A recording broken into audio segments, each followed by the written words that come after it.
Selamat malam, Ibu, Bapak, dan saudara-saudara yang diberkati Tuhan kita Yesus Kristus. Marilah kita persiapkan hati dan pikiran kita untuk ibadah keluarga pada malam hari ini. Oleh karena itu, saya persilahkan Bapak, Ibu, dan saudara, mari kita berdiri untuk menghadap Tuhan dan menyembahnya serta memuliakan namanya, karena kasih setianya besar atas kita. Seperti kata firman, ujilah aku ya Tuhan, dan cobalah aku, selidikilah batinku dan hatiku, sebab mataku tertuju pada kasih setiamu, dan aku dalam kebenaranmu. Kita memuji Tuhan dari Gita Bhakti 164, terpujilah Allah, hikmahnya besar.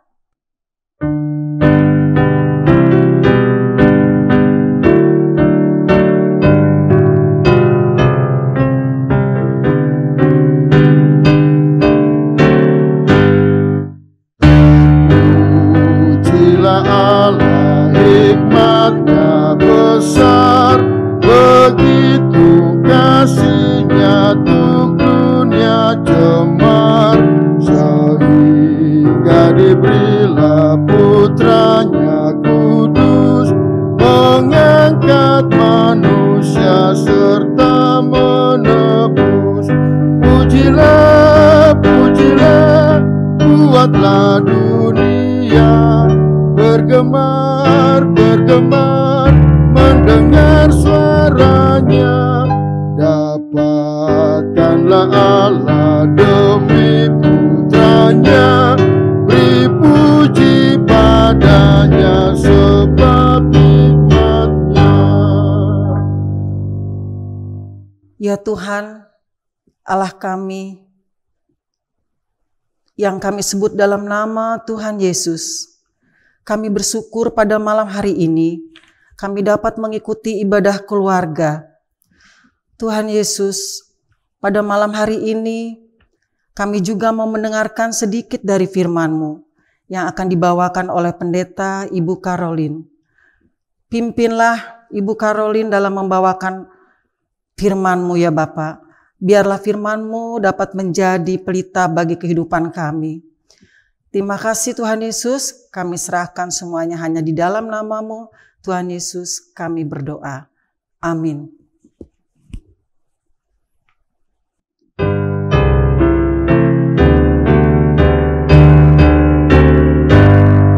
Dan darah anaknya lah yang menebus mereka yang yakinkan janji kudus.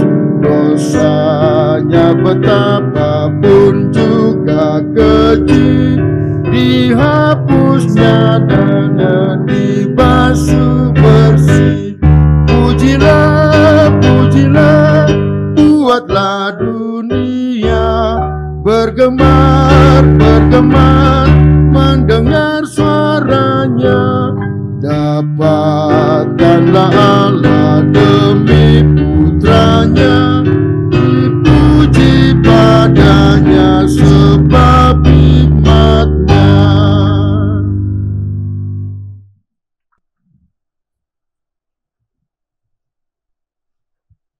Saudara-saudara yang kekasih di dalam Kristus Yesus, kita masuk di dalam pemberitaan firman Tuhan. Sebelumnya, mari kita satu di dalam doa, mohon bimbingan Roh Kudus. Kita berdoa. Kami merindukan untuk mendengarkan firman-Mu, ya Bapa, karena kami percaya dan kami meyakini firman-Mu adalah kekuatan untuk kami, dikala kami menjalani kehidupan dari waktu ke waktu. Kami ingin membaca, kami ingin mendengarkan firman-Mu pada malam hari ini. Tuntun dan bimbing kami dengan Roh-Mu yang kudus, dikala kami membaca dan mendengarkannya. Jauhkan daripada kami pikiran-pikiran yang mengembara. Biarlah firman Tuhan yang dilayankan di tengah-tengah ibadah rumah tangga pada malam hari ini sungguh memberkati kami semua. Berbicaralah Tuhan kepada semua kami melalui hamba yang sudah Engkau persiapkan. Kami anak-anak-Mu rindu untuk mendengarkannya. Amin. Mari kita berdiri. Bersama-sama kita mendengar firman Tuhan yang dibacakan dari Alkitab, surat kiriman Rasul Paulus kepada jemaat di Filipi. Filipi pasal 2 ayat 25 hingga ayatnya yang ke-30 berkata kepada kita, "Sementara itu, kuanggap perlu mengirimkan Epafroditus kepadamu, yaitu saudaraku dan teman sekerja serta teman seperjuanganku yang kamu utus untuk melayani aku dalam keperluanku. Karena ia sangat rindu kepada kamu sekalian dan susah juga hatinya sebab kamu mendengar bahwa ia sakit. Memang benar ia sakit dan nyaris mati, tetapi Allah mengasihani dia, dan bukan hanya dia saja, melainkan aku juga, supaya duka citaku jangan bertambah-tambah. Itulah sebabnya aku lebih cepat mengirimkan dia, supaya bila kamu melihat dia, kamu dapat bersuka cita pula dan berkurang duka citaku. Jadi sambutlah dia dalam Tuhan dengan segala sukacita dan hormatilah orang-orang seperti dia. Sebab oleh karena pekerjaan Kristus ia nyaris mati dan ia mempertaruhkan jiwanya untuk memenuhi apa yang masih kurang dalam pelayananmu kepadaku." Demikian yang menjadi pembacaan Alkitab. Berbahagialah setiap orang yang mendengar firman Tuhan dan yang melakukannya. Hosiana.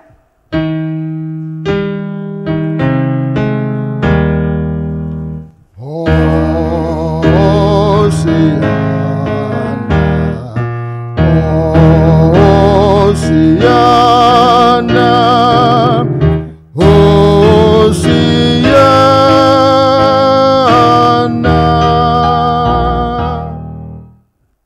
Saudara-saudara dipersilakan duduk kembali. Saudara-saudara yang dikasihi oleh Tuhan Yesus, selamat malam. Apa kabarnya? Tentu kita bersyukur bahwa kita masih boleh menikmati pemeliharaan dan kasih sayang Tuhan di dalam kehidupan ini. Malam hari ini dalam perjumpaan kita di tengah-tengah ibadah rumah tangga, kita mau mengenal apa yang menjadi karya layan Paulus di tengah-tengah pergumulan yang dia hadapi.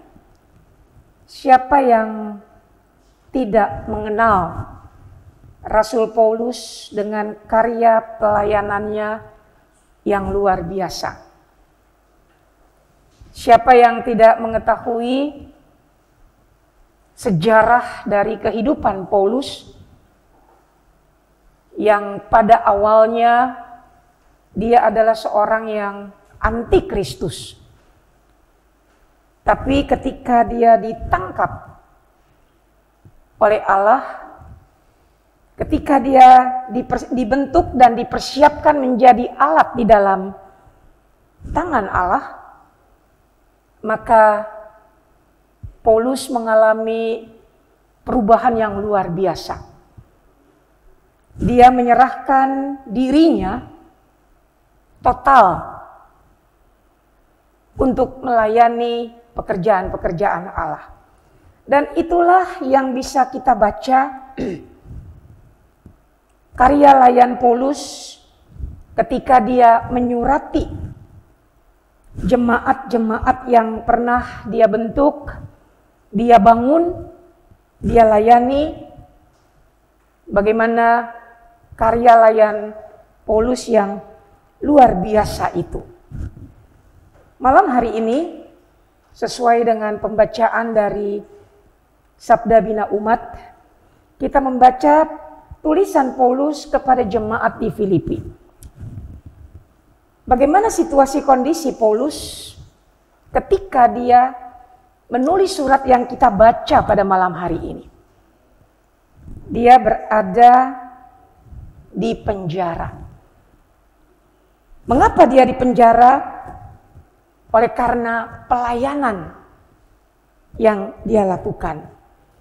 Apakah pelayanan yang pada akhirnya membuat Paulus di penjara, membuat Paulus menjadi patah semangat? Sama sekali tidak. Di dalam penjara dia mengatakan, sekalipun tubuh ini di penjara, tapi kesaksian berita Injil mengalami kemajuan yang pesat. Apa artinya? Paulus tidak menyesali kalau dampak daripada pelayanan yang dia lakukan itu membuat dia harus meringkuk di balik tirai besi. Sama sekali tidak membuat dia patah semangat. Dia tetap bersemangat.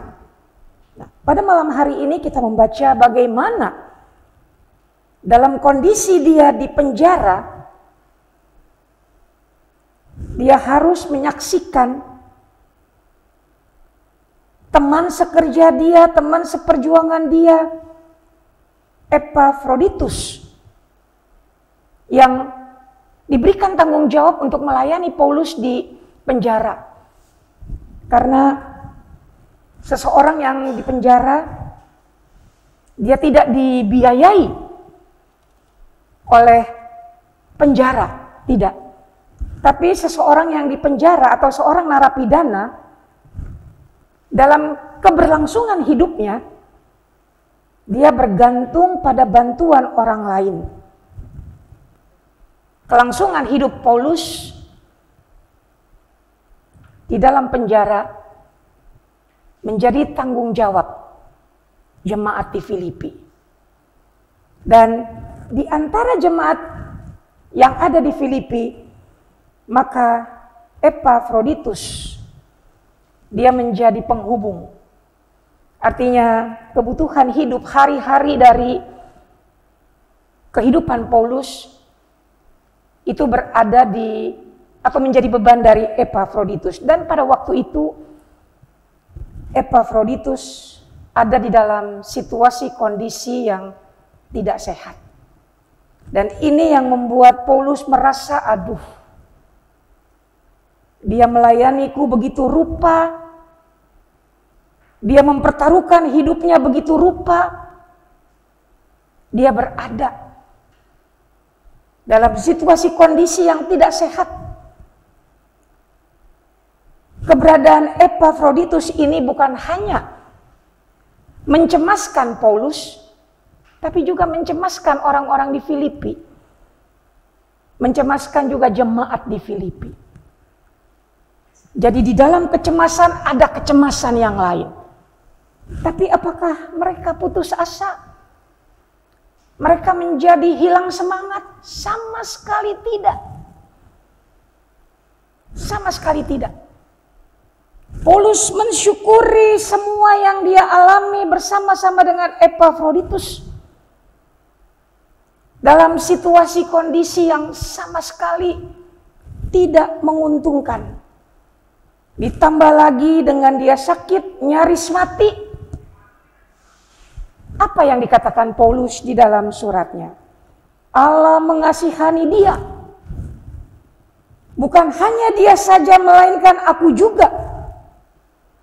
Supaya duka citaku jangan bertambah-tambah.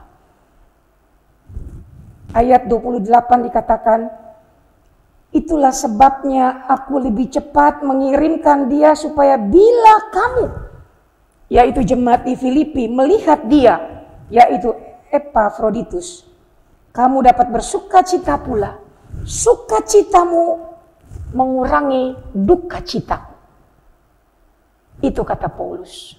Sekali lagi kita mau menggarisbawahi, di dalam pergumulan yang amat sangat Di dalam keterpurukan yang dialami oleh Paulus, Paulus tidak melihat kepentingan dia sendiri. Tapi bagaimana dia mau memberikan perhatian, dia tetap mengasihani rekan sepelayanannya, teman sekerjanya, Epafroditus, dalam kondisi yang tidak menyenangkan, yang tidak menguntungkan itu. Sehingga Paulus memuji apa yang dilakukan oleh Epafroditus dalam pelayanannya. Paulus, Epafroditus, pelayan-pelayan yang dipakai Tuhan, bukan hanya untuk memenuhi kepentingan diri sendiri, tapi bagaimana mereka mengorbankan diri demi kemajuan Injil, demi tanggung jawab yang dipercayakan Allah. Injil tidak boleh berhenti, Injil tidak boleh mengalami stagnasi hanya oleh karena situasi dan kondisi, tapi Injil tetap harus menjadi prioritas di dalam pelayanan. Paulus dengan rekan sepelayanannya, Epafroditus, mereka berdua mewujudkan apa arti dari sebuah pelayanan, bahwa berbicara pelayanan itu berarti penyerahan diri secara utuh.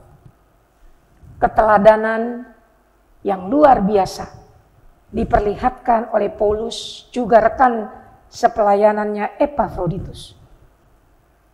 Situasi kondisi yang tidak memungkinkan, situasi kondisi yang menjadi tantangan, mereka terobos demi pekerjaan pelayanan itu boleh berlangsung dengan tidak kekurangan apapun juga. Saudara-saudara yang Tuhan Yesus kasihi, situasi kondisi yang kita hadapi pada saat ini adalah sebuah situasi kondisi yang sama sekali tidak menyenangkan kita. Pandemi COVID-19 yang sudah hampir 1 tahun kita alami bersama-sama membuat kita ada dalam situasi kondisi yang sama sekali tidak menyenangkan. Semua dilakukan dari rumah, bekerja dari rumah, anak-anak sekolah dari rumah. Kemanapun kita pergi menggunakan masker. Tidak boleh ada di dalam kerumunan. Artinya dalam tatanan kehidupan yang baru yang perlu diterapkan, ini semua benar-benar menghalangi, menghambat kita. Seolah kebebasan kita dikekang, dibatasi. Dan memang kebebasan kita dibatasi. Tapi apakah dengan adanya pembatasan-pembatasan tersebut mengurangi, menghilangkan semangat untuk kita tetap melayani apapun yang menjadi situasi kondisi yang kita hadapi? Pelayanan adalah sebuah bentuk nyata bagaimana kita mau mengabdikan diri, mendengar, menjawab apa yang menjadi panggilan Tuhan. Pelayanan bukan hanya diwujud nyatakan di tengah-tengah ruang lingkup gereja, tapi di tengah-tengah tugas tanggung jawab yang Tuhan percayakan kepada kita. Tentunya harus dibarengi juga dengan kita melayani. Kepedulian kita juga diuji. Di tengah-tengah situasi kondisi yang sama sekali tidak bersahabat untuk kita. Apakah kita mengedepankan ego kita? Bodoh amat dengan yang lain. Emangnya gua pikirin, gua aja belum tentu selamat. Apa itu yang menjadi semboyan untuk kita membangun kehidupan di tengah-tengah situasi kondisi pandemi ini? Paulus mau mengajarkan kita lewat pembacaan pada malam hari ini Apa yang menjadi pembelajaran kita di tengah-tengah situasi kondisi yang harus Paulus jalani? Dia di penjara. Dia tetap memikirkan jemaat di Filipi. Dia tetap berdoa untuk keutuhan jemaat di Filipi. Epafroditus yang ditugaskan untuk melayani Paulus dalam kondisi sakit, dia tetap menjalankan tanggung jawabnya. Paulus merasa sangat berkepentingan untuk kelangsungan hidup daripada Epafroditus, sehingga dia mengizinkan Epafroditus untuk kembali. Sehingga kalau jemaat di Filipi melihat Epafroditus, mereka bersuka cita. Kata Paulus, mengurangi duka cita. Paulus tidak hidup hanya untuk dia sendiri. Ketika dia ditangkap, ketika dia berjumpa dengan Allah, dia merasakan bahwa dia adalah abdi Allah. Apa yang menjadi pelayanan Paulus sungguh dipersiapkan dengan baik. Dia tidak melakukan pelayanannya secara asal-asalan. Paulus melayani berangkat dari kepedulian, berangkat dari cinta kasih yang dia miliki karena dia meneladani Kristus. Kristus mengasihani dia. Dalam penjara, dalam pelayanan, dia merasakan bagaimana Kristus melindungi dia. Belajar dari Paulus bahwa kalau sampai dengan saat ini kita masih diberi kesempatan untuk bekerja, kita masih diberi kesempatan untuk berkarya di tengah-tengah kehidupan kita. Tentu kerja layan kita bukan hanya menjadi kepentingan diri kita sendiri, tapi bagaimana kita juga mau memberi diri diutus bagi kehidupan banyak orang. Kita belajar dengan meneladani apa yang dilakukan oleh Paulus. Hidup dia bukan lagi untuk dia, tapi hidup dia untuk kemuliaan Allah. Bagaimana caranya menjadi berkat bagi banyak orang? Itu yang Paulus lakukan. Pelayanan yang dilakukan oleh Paulus total,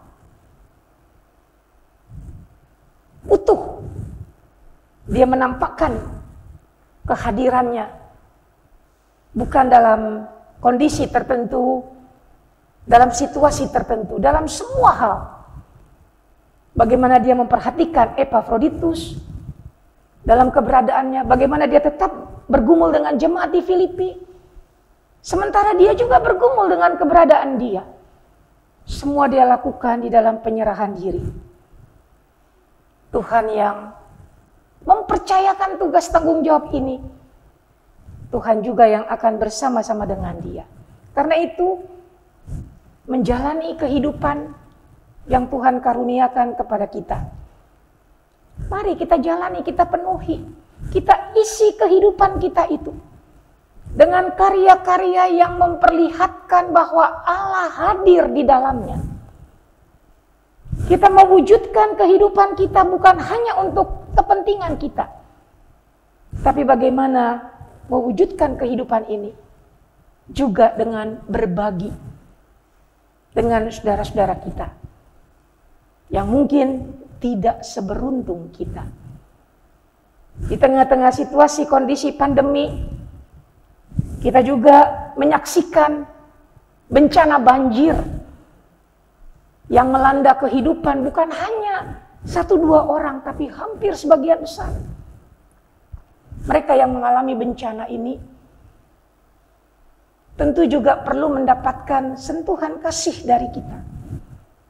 Karena itu, lewat pembacaan kita pada malam hari ini yang dikemas dalam bentuk pemberitaan firman Tuhan yang mengajar kita hidup ini bukan hanya untuk kita, tapi hidup ini adalah juga untuk sesama kita, mengasihi Allah. Bagaimana caranya? Dengan mengasihi sesama. Kita bicara mengasihi Allah, tapi kita tidak berbuat sesuatu untuk sesama kita, omong kosong.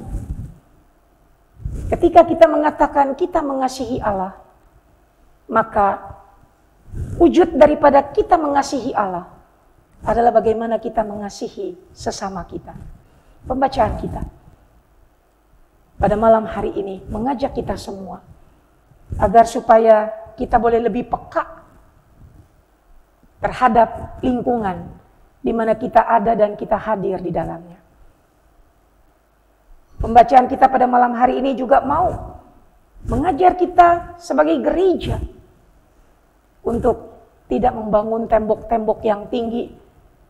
Di luar kehidupan gereja, bukan urusanku, tidak. Gereja dipanggil mewujudkan panggilan dan pelayanannya di tengah-tengah kehidupan banyak orang, di tengah-tengah kehidupan masyarakat. Mereka yang membutuhkan dukungan, mereka yang membutuhkan pertolongan, gereja harus hadir di dalamnya. Gereja tidak hanya dibatasi oleh ruang dinding, tapi gereja harus menjadi gereja yang tidak punya dinding, menembus lapisan di tengah-tengah kehidupan masyarakat. Itulah kehadiran gereja. Itulah panggilan pelayanan.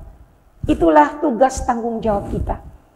Bersama-sama mewujudkan kasih Allah kepada sesama kita manusia. Disitulah kita baru menjumpai teladan dari seorang yang berikrar percaya kepada Allah lewat pengakuannya. Diwujudkan dalam tindakan-tindakan nyata. Tuhan memberkati kerja layan kita semua. Amin.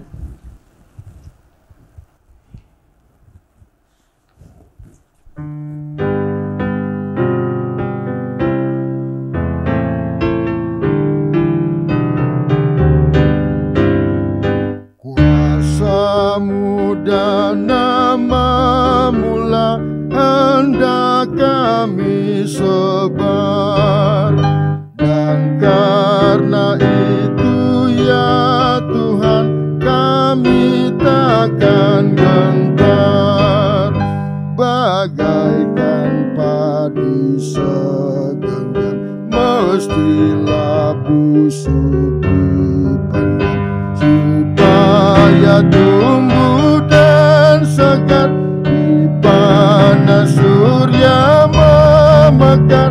Berbuahlah, tuayan pun besar. Teladan sudah Kau beri demi derita-Mu, dan melalui salib-Mu Kau terima kuasa-Mu. Bagian kami tak lebih seperti segenggam benih melintas kubur yang gelap, agar kelak akan menetap bersama-Mu di Firdaus gemerlap.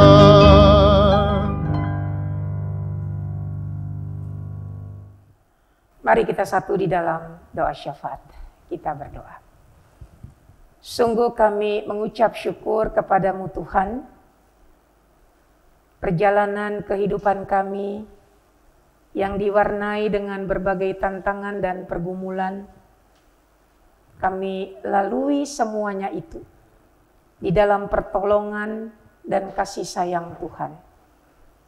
Engkau membungkus kami dengan darah-Mu yang kudus, sehingga apapun yang menjadi tantangan kami boleh menjawab dengan kekuatan yang bersumber dari Engkau saja. Terima kasih Bapa, di tengah-tengah situasi kondisi pandemi COVID-19,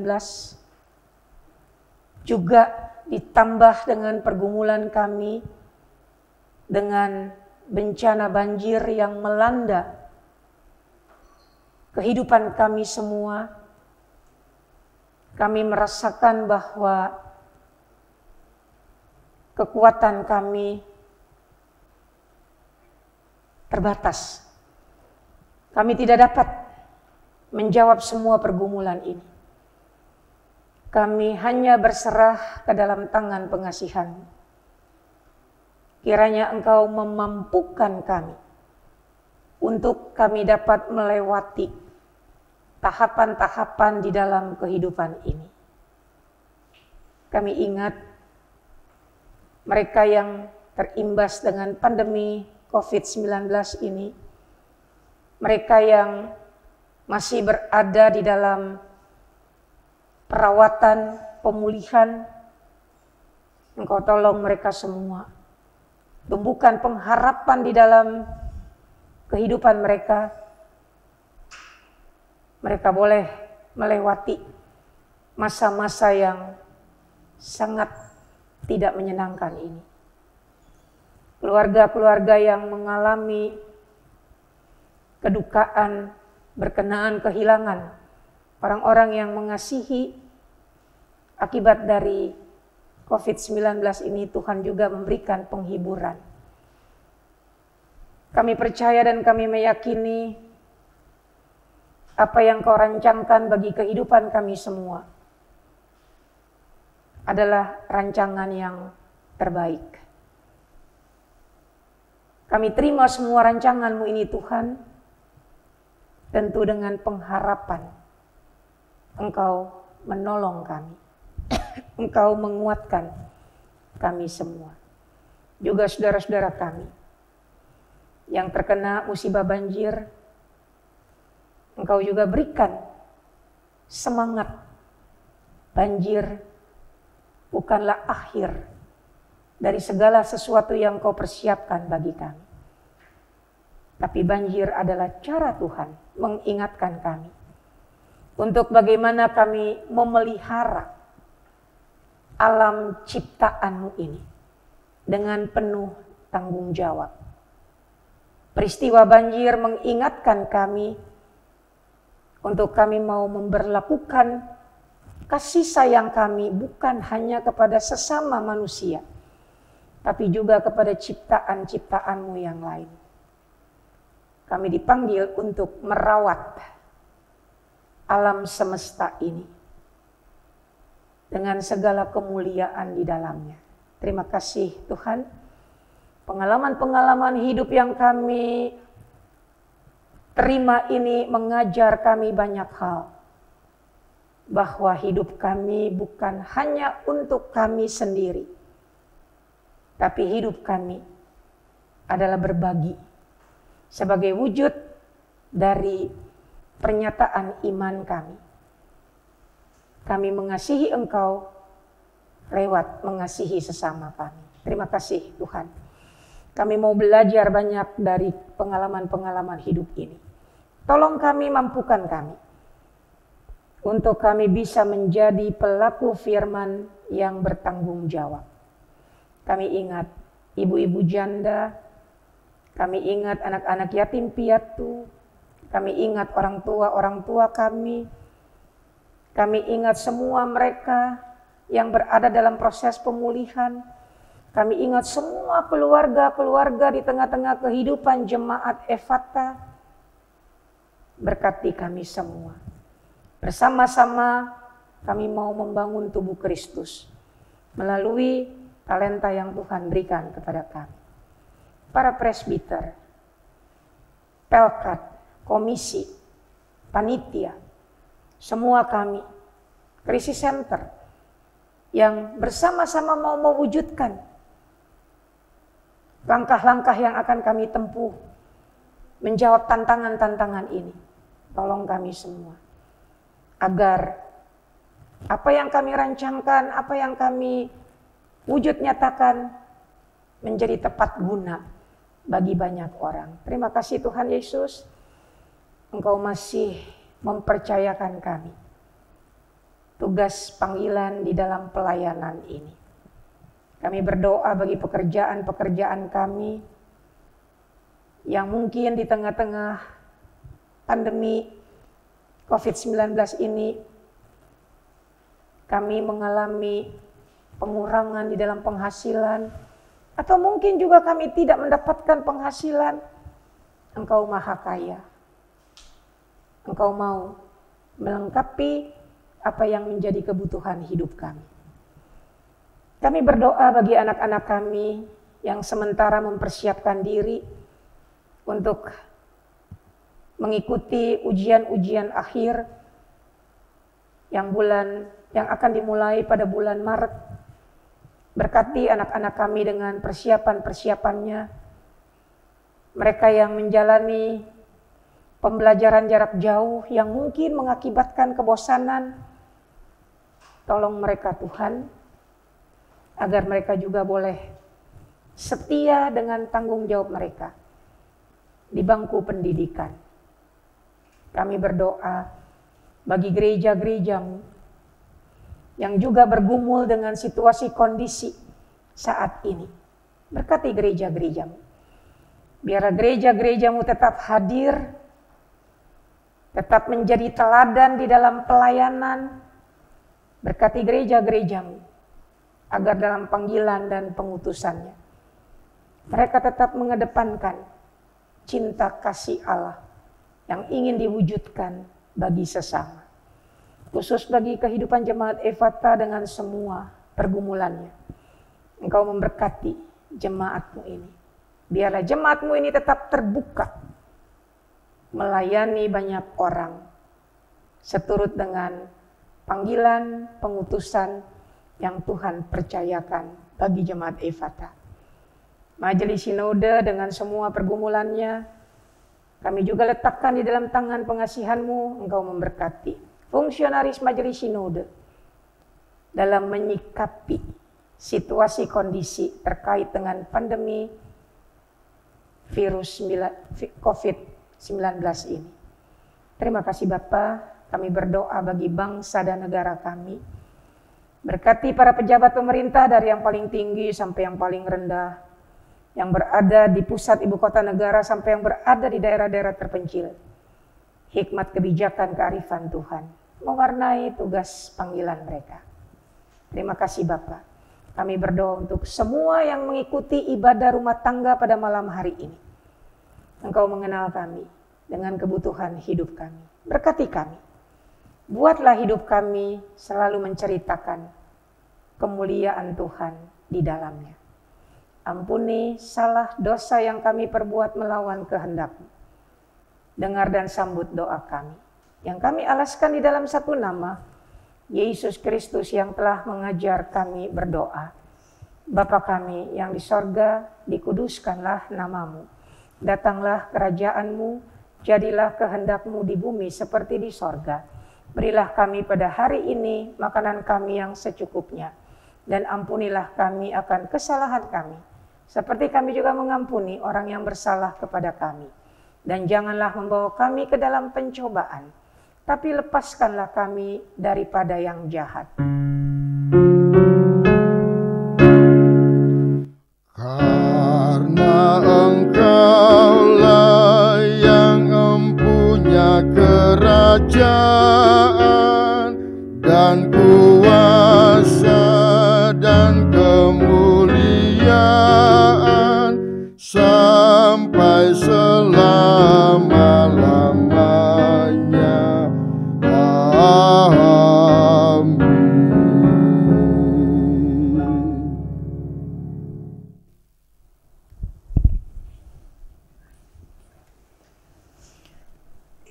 Ibu, Bapak, dan saudara-saudara yang dikasihi Tuhan Yesus, marilah kita mengucap syukur kepada Tuhan dengan memberi persembahan kepadanya. Ingatlah firman Tuhan dalam 2 Korintus 9 ayat 7 yang mengatakan, hendaklah masing-masing memberikan menurut kerelaan hatinya, jangan dengan sedih hati atau karena paksaan. Sebab Allah mengasihi orang yang memberi dengan sukacita. Tuhan memberkati persembahan kita.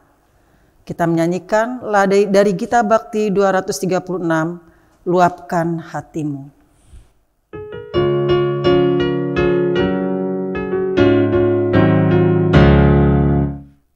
luapkan hatimu dengan kata-kata indah, syair dan pujian bagi Yesus Rajamu. Karena keselamatan sudah dilakukan Allah untuk membebaskan kita dari dosa dan celah.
Bapak, Ibu, saudara-saudara sekalian, mari kita berdiri untuk menyerahkan persembahan ini kepada Tuhan dalam doa syukur. Mari kita berdoa. Tuhan Yesus, malam hari ini kami bersyukur karena kami masih dapat memberikan persembahan kepadamu. Biarlah persembahan ini dapat berguna bagi pelayanan kasih-Mu. Kami serahkan persembahan ini hanya di dalam nama Tuhan Yesus. Kami sudah berdoa dan mengucap syukur. Amin.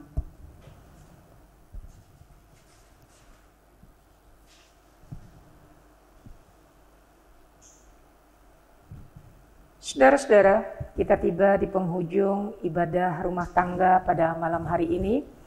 Kita mau melanjutkan perjalanan hidup kita. Biarlah di dalam kita menjalani perjalanan hidup ini, kita tetap meneladani kasih Kristus di tengah-tengah kehidupan kita. Bersama-sama kita mau mengakhiri ibadah rumah tangga. Kami undang Bapak, Ibu, saudara-saudara untuk bangkit berdiri. Kembali kita menyanyikan kidung jemaat nomor 178, bait 1 dan 2 sebagai kidung pengutusan.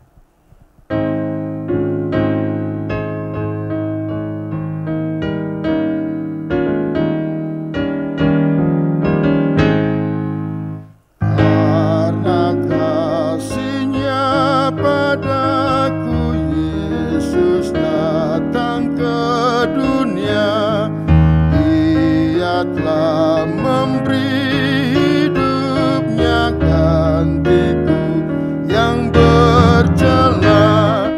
Oh, betapa mulia dan ajaib kuasanya, kasih juru selamat dunia menebus manusia.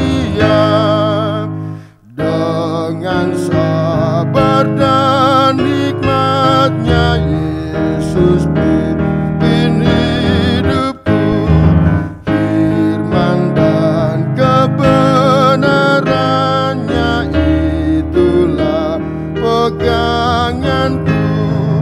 Oh, betapa mulia dan ajaib kuasanya, kasih juru selamat dunia menebus manusia. Angkatlah hati dan arahkanlah pikiranmu kepada Tuhan, terimalah berkat-Nya. Kasih karunia dan damai sejahtera yang berasal dari Allah Bapa yang melampaui segala akal, kiranya memelihara kehidupan kami semua sekarang ini kekal sampai selama-lamanya. Amin.